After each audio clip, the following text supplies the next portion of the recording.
Amém. Glória a Deus. Apanhando aqui um pouquinho desse microfone. Vou colocar ele hoje meio quietinho aqui para ver se eu consigo ficar quieto também na transmissão.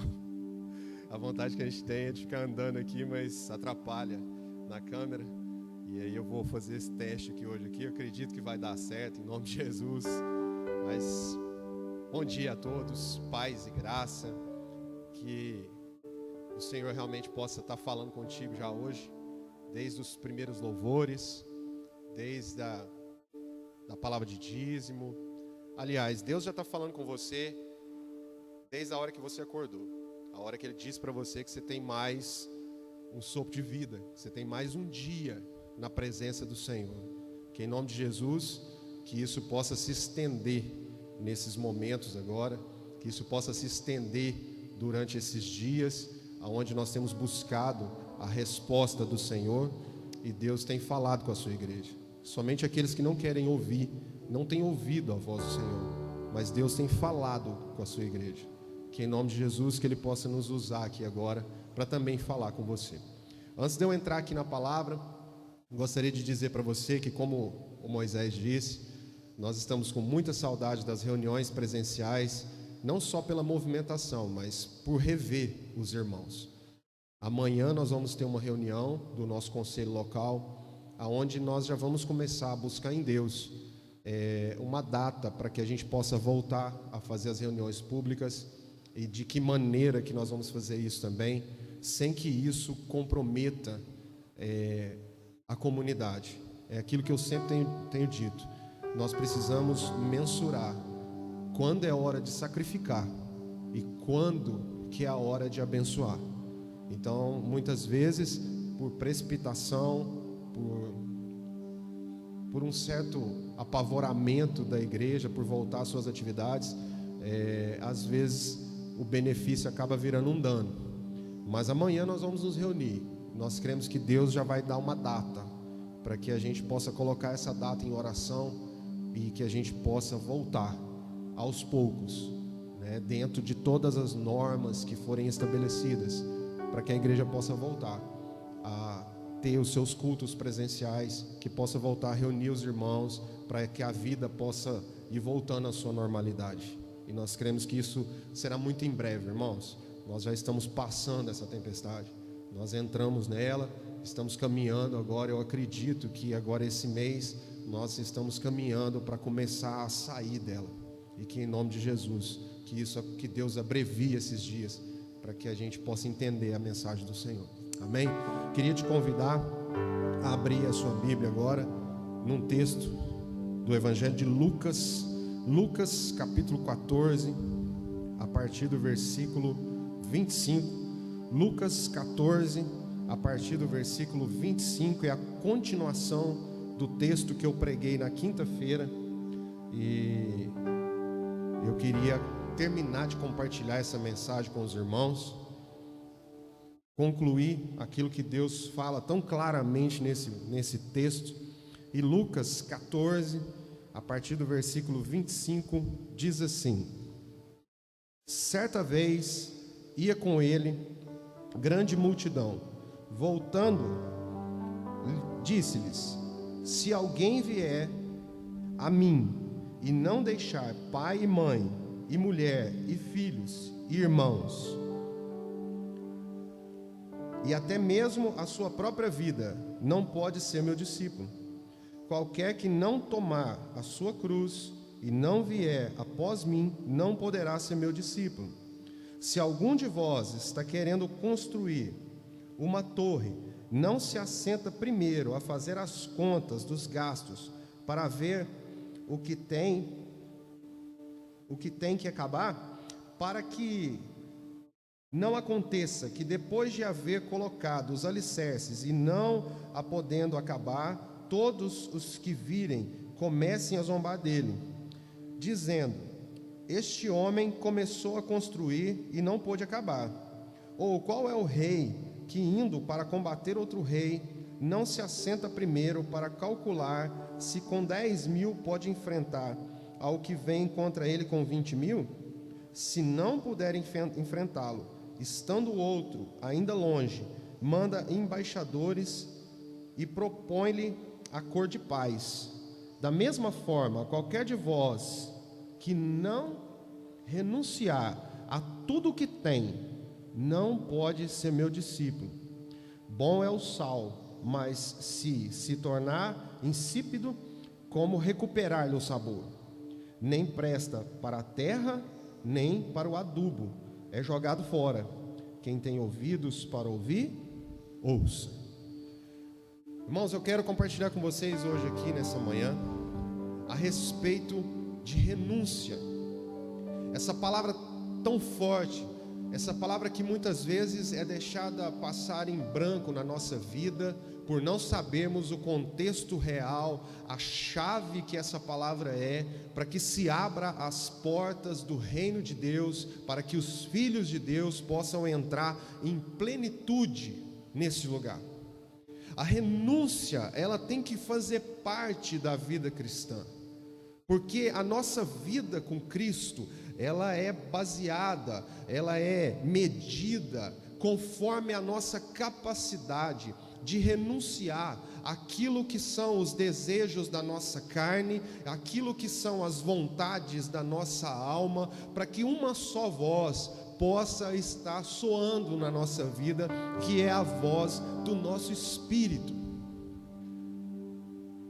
Quando você olha para como Deus criou o homem, que Ele formou o homem do pó da terra, e Ele soprou no homem do seu espírito, nós precisamos entender que hoje nós somos uma carne, uma matéria formada pela nossa carne, que tem desejos físicos primários de sobrevivência, que são vontade de comer, a necessidade de beber água, a necessidade da nossa carne para manter os nossos sinais vitais funcionando. Essas vontades não dependem de nós, elas são parte da nossa carne.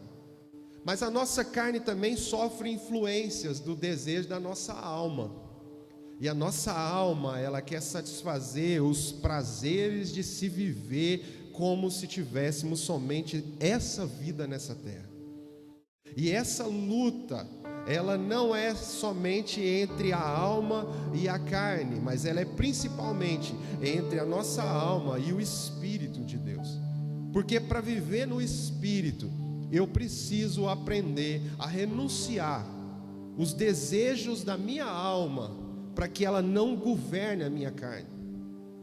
E quando eu entendo esse contexto, quando eu leio esse texto, Jesus, ele deixou muito bem claro que para que eu entrasse no reino de Deus, para que eu participasse dessa festa, dessa celebração, da manifestação do céu na terra, eu preciso aprender que a primeira coisa que vai fazer com que eu passe por esse lugar se chama renúncia. Abrir mão daquilo que eu acho que é meu direito, abrir mão daquilo que eu posso fazer em detrimento daquilo que eu devo fazer, em favor daquilo que eu devo fazer. O reino de Deus não é medido, o reino de Deus, ele não traz para nós a opção de fazermos o que quisermos fazer, mas ele traz para nós uma obrigação de fazermos o que deve ser feito, de maneira que Cristo fique claro na nossa vida. E para isso eu preciso aprender a renunciar.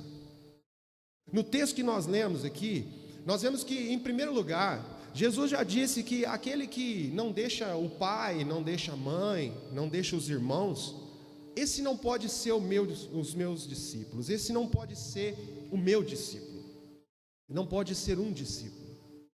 Isso é muito forte, porque se olharmos como estamos acostumados a olhar, nós vamos pensar que devemos abandonar a nossa família, que devemos deixar os nossos entes, porque Jesus diz que eu devo abandoná-los. Mas Jesus está dizendo isso aqui no contexto aonde fica claro que Jesus não está dizendo que nós devemos abandonar as pessoas, mas no contexto de que nós devemos renunciar aos laços familiares criados por nós mesmos.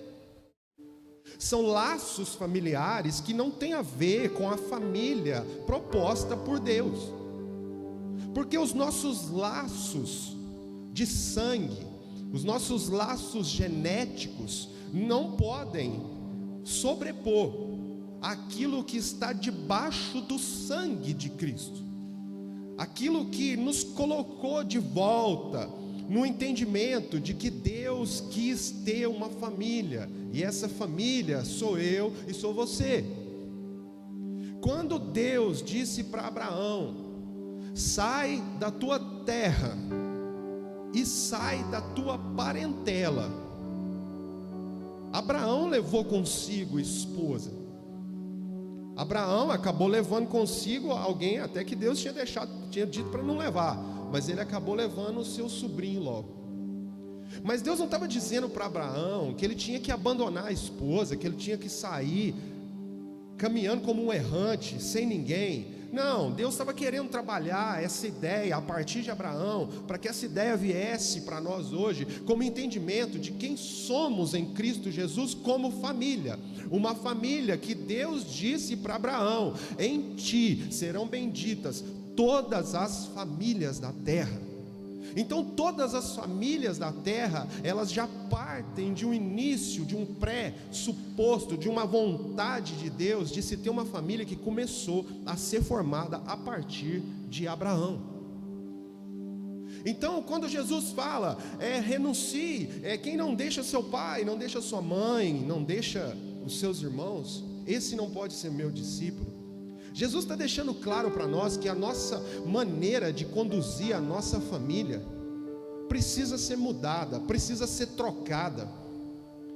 Porque hoje, querido, temos criado a nossa família, infelizmente, como uma família que depende única e exclusivamente dos esforços humanos que nós ensinamos a eles.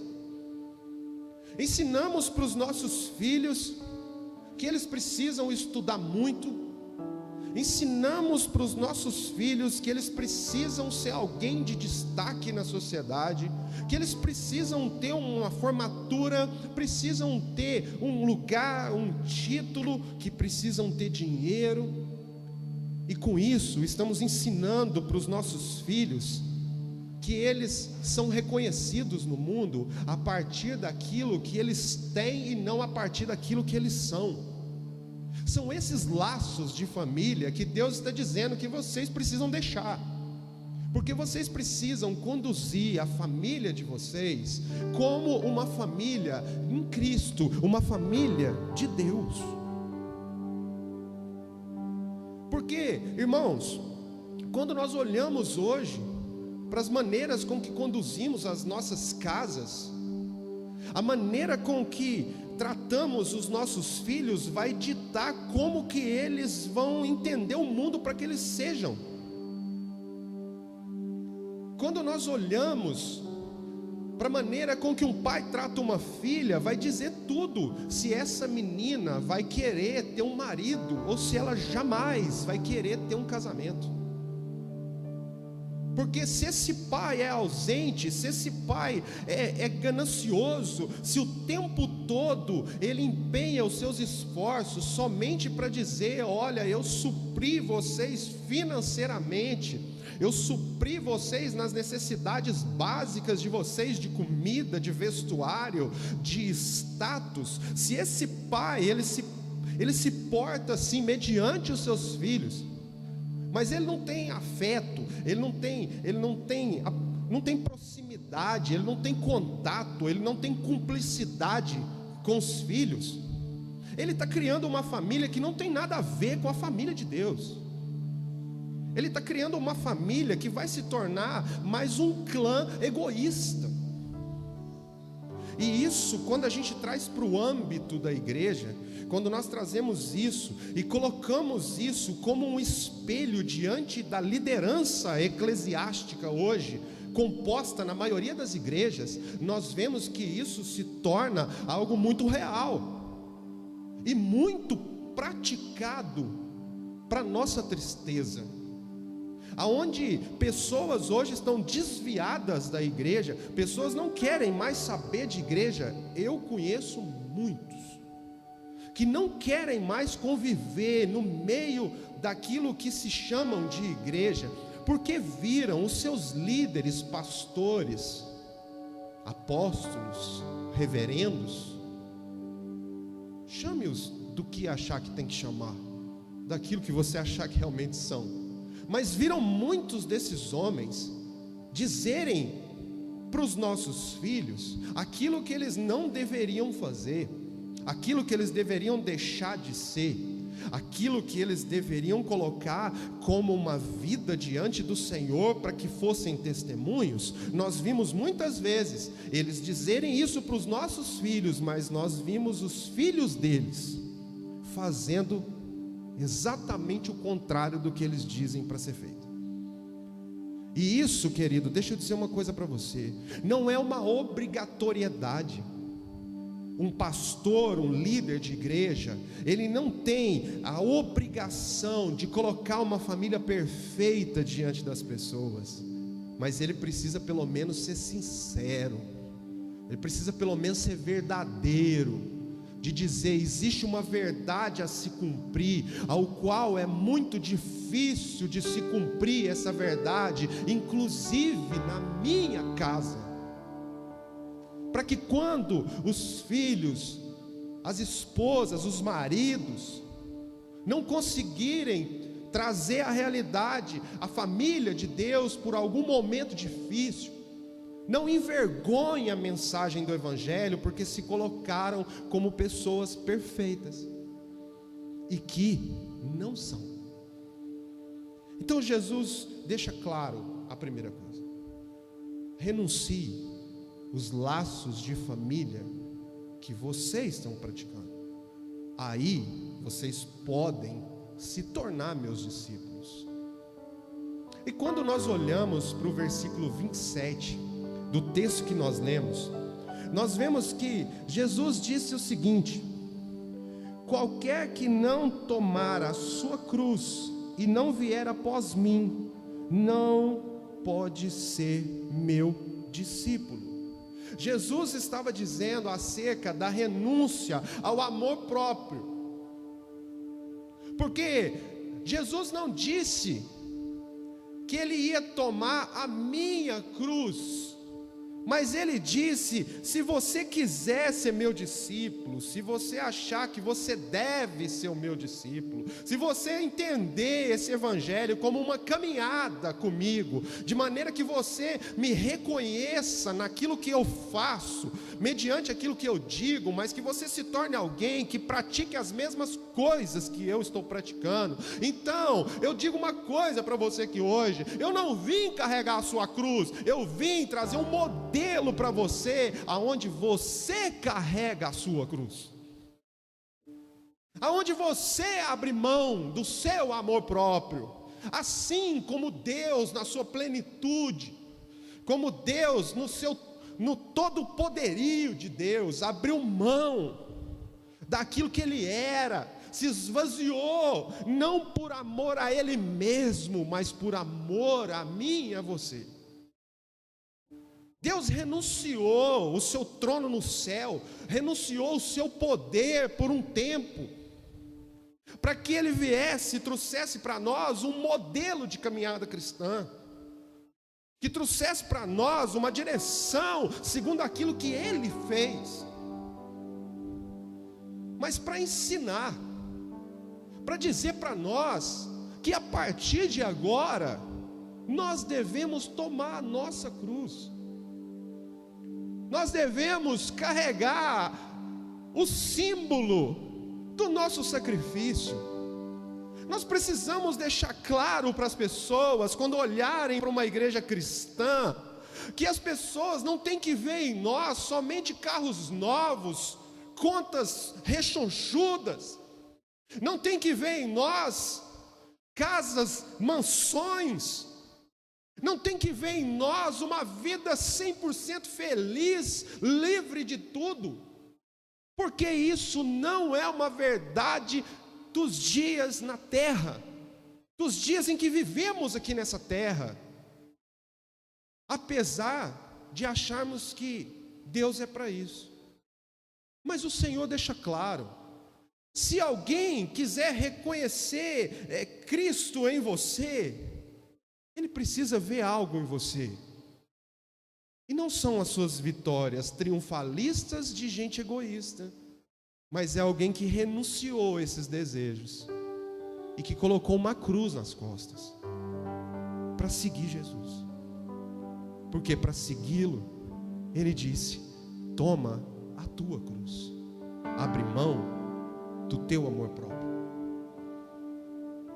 E quando Jesus vai discorrendo o texto, e ele vai deixando cada vez mais claro, e ele vai deixando cada vez mais nítido, a respeito daquilo que é um discípulo, daquilo que é alguém que entrou no reino, de alguém que caminha segundo o reino de Deus.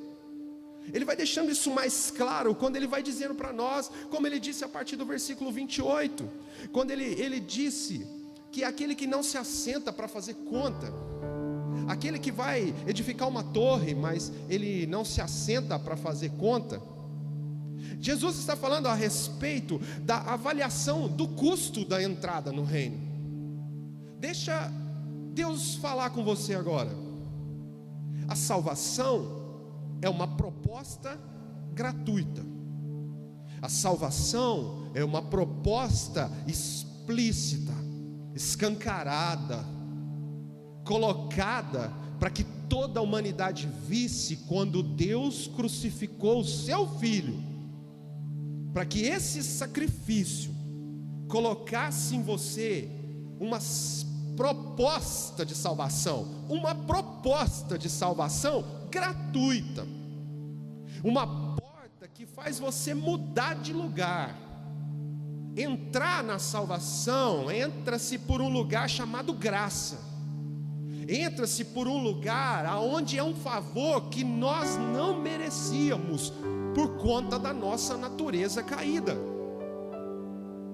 Então, quando entramos por essa porta e adentramos nesse lugar de salvação, aí eu entendo que eu só sou salvo em Cristo Jesus, porque a salvação feita por Cristo Jesus só deixou claro para mim o caminho que agora eu tenho que andar, para que eu possa entrar no reino como alguém salvo. E para isso eu preciso fazer conta. Quanto que isso vai custar? Porque esse evangelho pop, o evangelho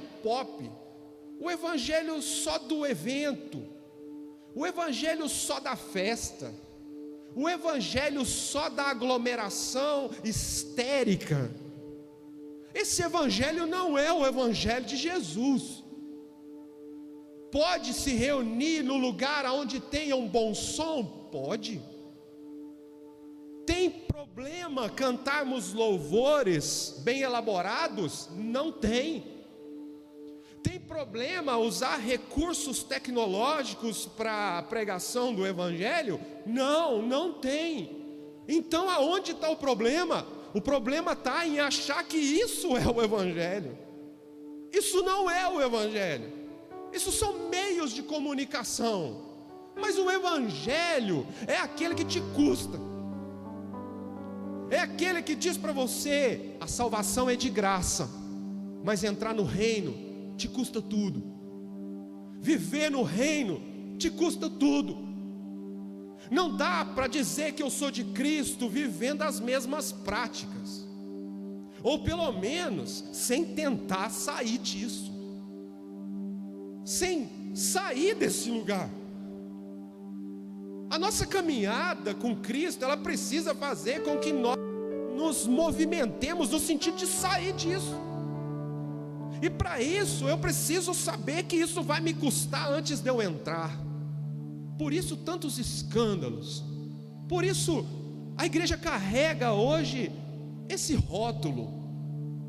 O rótulo de que a igreja hoje pode tudo.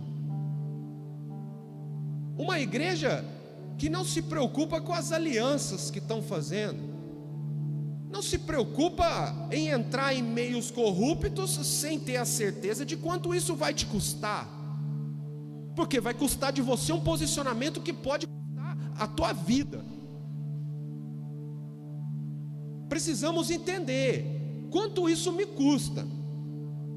Porque quando eu entendo quanto isso me custa, eu sei que quando eu tomar essa decisão, o mínimo que eu vou dar para Jesus é a minha vida. O mínimo. Eu sei o que eu estou te dizendo, não é porque eu estou filosofando ou porque eu estou falando algo que eu li. Não, eu estou dizendo isso para você mediante alguém que teve que fazer a conta de saber quanto que ia me custar essa mudança da vida do velho homem que eu tinha, para entrar agora no reino onde há uma proposta de eu me tornar um novo homem, que eu ainda não sou, como o apóstolo Paulo disse, não que eu já tenha alcançado, mas eu prossigo para um alvo, sabendo quanto que isso me custa. Isso custa a minha vida carnal, a minha vida de interesses, para viver a vida que Cristo quer me dar. Isso dói. Por isso é que as pessoas se decepcionam com o evangelho populista, o evangelho da prosperidade, o evangelho da promessa. Porque as pessoas não estão dizendo para elas fazerem a conta de quanto isso vai custar. Mas Jesus deixou claro nesse texto. Jesus deixou muito claro. Aquele que não se assenta para fazer a conta, pode ficar envergonhado.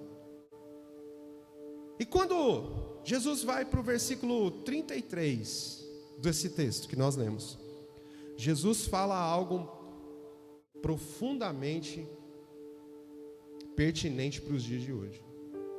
Jesus fala que da mesma forma, qualquer de vós que não renunciar aos seus bens, não pode ser meu discípulo. Jesus está de novo dizendo para você, que não é que você não possa ter bens, mas Ele está dizendo, você precisa viver como alguém que renunciou esses bens. Porque se hoje, para você cumprir o propósito de Deus, Deus perceber que você precisa de uma bicicleta, Ele vai te dar uma bicicleta. Mas se em algum momento da tua vida você entregue por inteiro no reino de Deus, você como alguém que adentrou essa salvação, alguém que não tem apego em si mesmo, mas se apega na revelação da salvação de Deus, se em algum momento dessa carreira, Deus perceber que você precisa de um avião, Deus vai providenciar um avião. Porque você está vivendo como alguém que não está preso nisso, porque do mesmo jeito que um dia Deus te deu uma bicicleta, e no outro dia Ele pode dizer para você, dê essa bicicleta para alguém e volte a andar a pé, isso não vai fazer você parar. Do mesmo jeito, se Deus te der um avião, te der uma Ferrari, te der uma mansão, te der uma fazenda, e um dia Ele chegar para você e dizer, olha, dê isso para alguém, faça desse bem agora a conversão, para que as pessoas conheçam mais a mim, você não vai ter crise em fazer, porque você é alguém que já renunciou os bens. Sabe, querido, tem alguns pontos na nossa vida que precisamos entender e queremos fazer essa renúncia. Por exemplo, o seu tempo. Você já renunciou o seu tempo? Você já colocou as coisas do reino em prioridade com relação ao tempo? O tempo que você tem? Ou será que essa quarentena serviu para te mostrar que você cada dia mais está interessado em coisas que não são do Senhor? Talvez para muitos ou para a maioria de nós, esse tempo revelou o nosso caráter com relação ao tempo que nós temos. Passamos muito mais tempo vendo coisas e falando coisas que não tem nada a ver com o reino de Deus,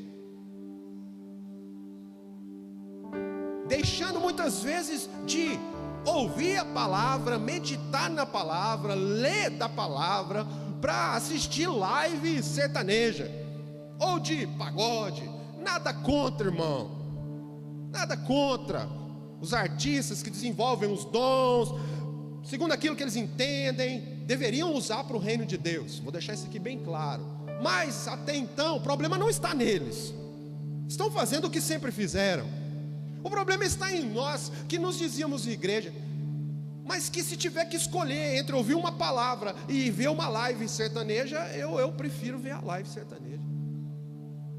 Aí eu te pergunto, na hora do sufoco, na hora do apavoramento, na hora que a doença bate na porta, que o desemprego fica claro, na hora que a conta no banco zera, na hora que está um desespero, que o divórcio bate na porta, ninguém vai para a live sertaneja fazer oração. Nós queremos ir para um Deus que só nós criamos na nossa cabeça gospel, como se esse Deus trabalhasse para mim e ficasse ali à minha disposição para consertar tudo aquilo que eu fiz de errado, mesmo sabendo que eu estava fazendo de errado. Então, acorda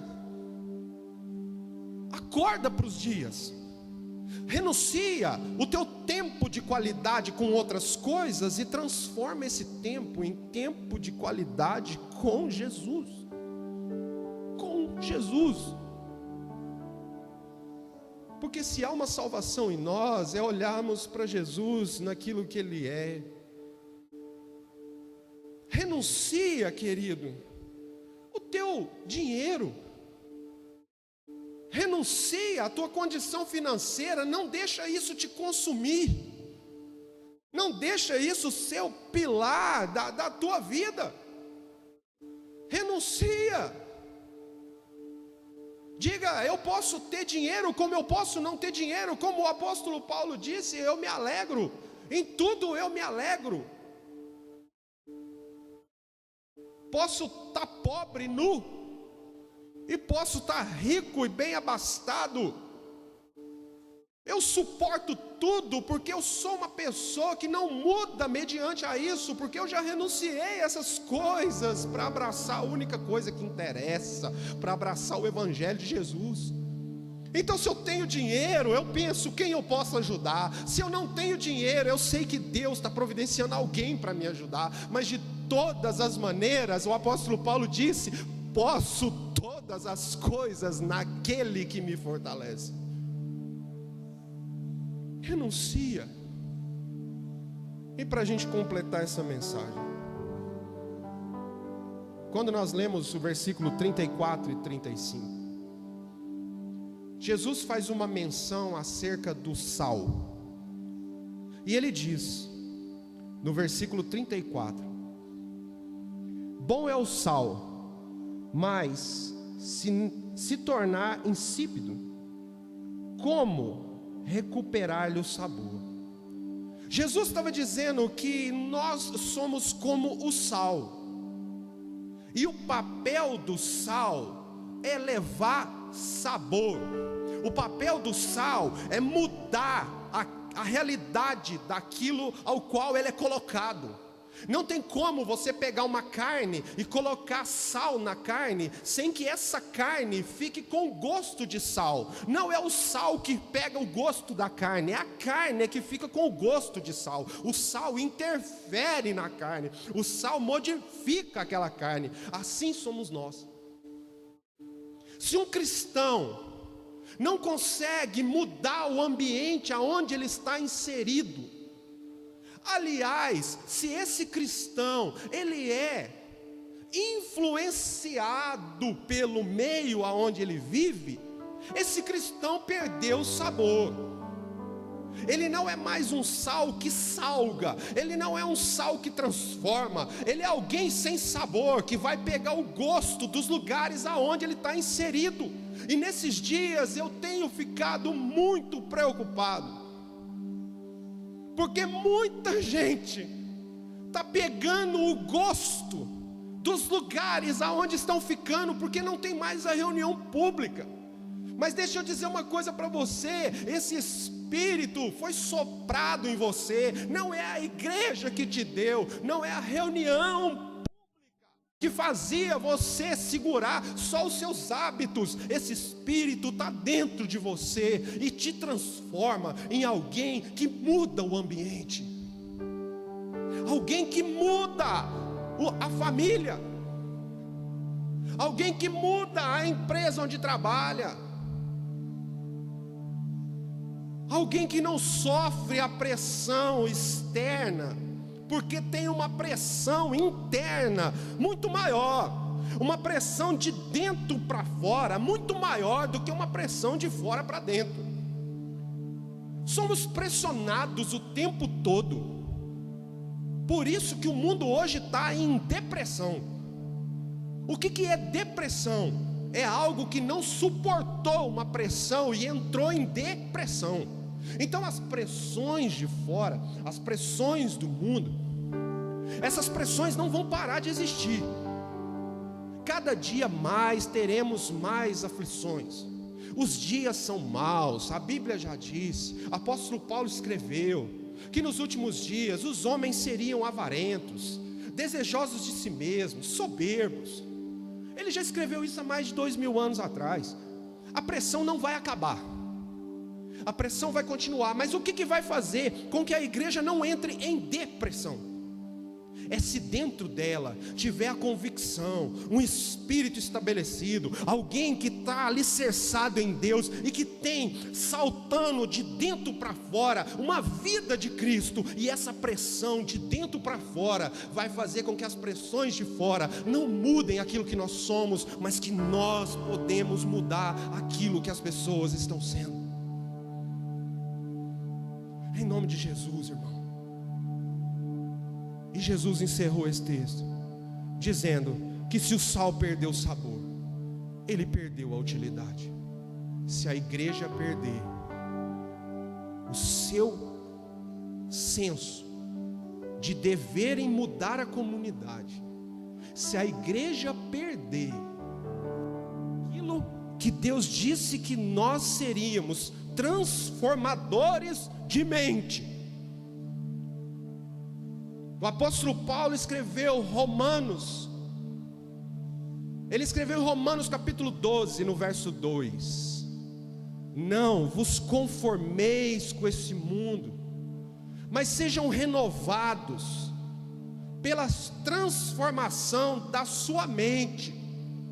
Paulo estava dizendo, apesar das pressões, não seja transformado pelas pressões. Não deixe que as pressões tornem você uma forma que o mundo já tem.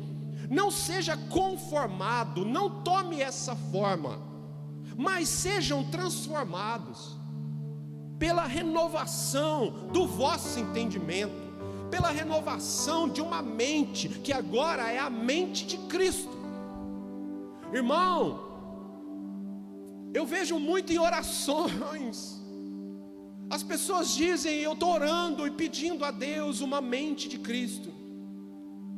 Senhor, me dê uma mente de Cristo, dê uma mente de Cristo, uma mente de Cristo. E aí viramos aquela rezação, como se Deus fosse baixar do céu e transformar você do nada em outra pessoa, sem que haja esforço, sem que haja nada. Aonde você começou a pensar de um jeito e de repente você começou a pensar de outro, porque você não se esforçou. Não, para se ter a mente de Cristo, tem que olhar para quem Cristo era. Tem que olhar para como Cristo tratava uma prostituta, como Cristo tratava um ladrão, como Cristo tratava um religioso, como Cristo tratava um político, como Cristo tratava as crianças. Olha para Cristo e haja como Ele, e então você terá uma mente de Cristo. Que Deus nos abençoe, que esses dias de quarentena possa fazer com que o senso de renúncia da nossa carne e da nossa alma dê lugar à manifestação e à transformação do entendimento daqueles que têm um Espírito de Deus. Eu queria ter uma palavra de oração. Senhor Deus e Pai, cubra a tua igreja agora nesses dias, Senhor. Cubra ela com o entendimento daquilo que foi revelado na pessoa de Jesus, daquilo que foi revelado através do próprio Filho de Deus, que andou nessa terra e nos ensinou tudo. Não falta mais nada. O que falta em nós, Senhor, é desejo de conhecê-lo. O que está faltando em nós, Senhor, é vontade de sermos iguais a Ele. O Senhor não vai fazer por nós a vida toda. O Senhor já fez. E agora é a nossa vez de fazer. Por isso, Deus, traga sobre nós a consciência de que precisamos renunciar aos prazeres dessa vida, às vontades da nossa carne, para que haja em nós o mesmo Espírito que houve em Cristo Jesus. Que Deus te abençoe, que essa palavra possa chegar no teu coração.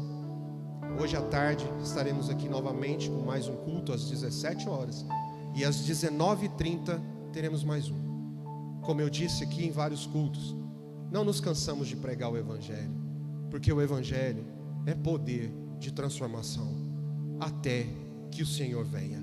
Que o amor de Deus Pai, que a graça do nosso Senhor Jesus Cristo, que a comunhão e a consolação do Espírito Santo estejam com todos. Em nome de Jesus, estamos encerrados.